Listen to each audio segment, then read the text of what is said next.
Welcome back. Well, if you are someone who can appreciate a good story, say a haunted photographer trying to solve a murder mystery or tales about life on beautiful islands, then you will appreciate this work of this local author. Frank Pickard joins us now to tell us all about his books and his life as a writer. And Frank, those are two very different stories we kind of started out with, being on a beautiful island or the murder mystery.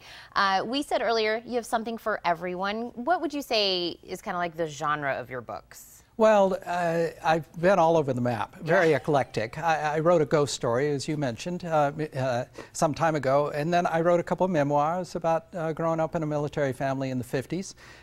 Most recently, I wrote a crime novel, a very provocative, kind of a mixture of 50 Shades and Girl with a Dragon Tattoo kind of feel to it.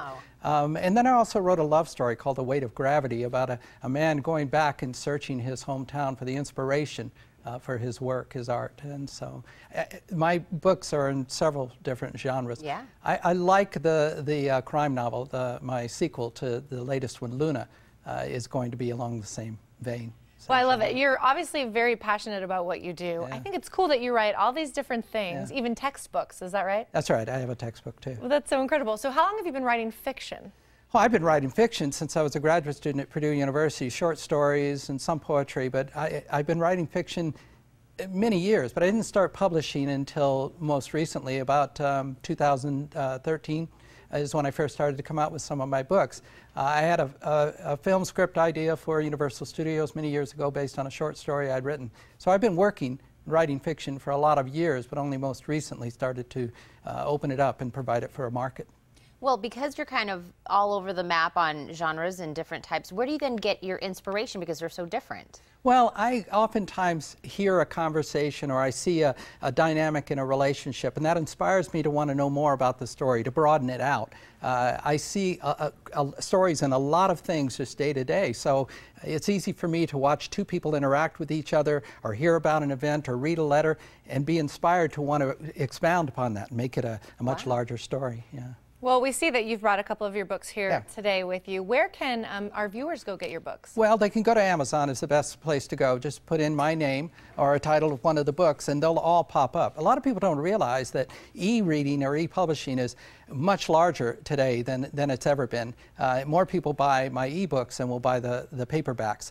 And a lot of people don't realize that you can read e-books on any electronic device. You don't need a Kindle. It's any computer or an iPhone or a Samsung or whatever, you can read books like this. But if you go to Amazon and you type in my name or just put in my name, I have a website where all of my books come up.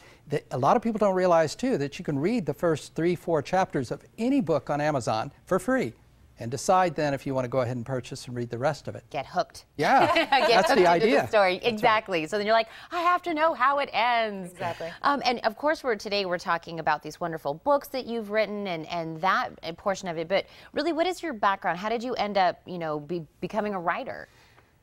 Well, I've always been interested in stories, and I've always been a reader. My children the same way have read. But I worked in the arts. I taught in the arts and theater arts predominantly. I was an administrator for many years in higher education. So I've always been connected to people, artistic expression of one sort or another, whether it was painting or music or theater. And so writing just came, to be the one thing I enjoyed doing the most. I loved writing stories even as a child. Oh. And I think that's really cool. I love anytime somebody, has a career, but maybe they've always had this, something that they wanted to do and wanted to try, but it's a scary thing, I think, to try something new like that. Did you do any training, any classes on how to write fiction? Well, over the years, when I was a graduate student, I have a number of graduate degrees. I was always slipping away from my major studies and taking graduate courses in creative writing or fiction study.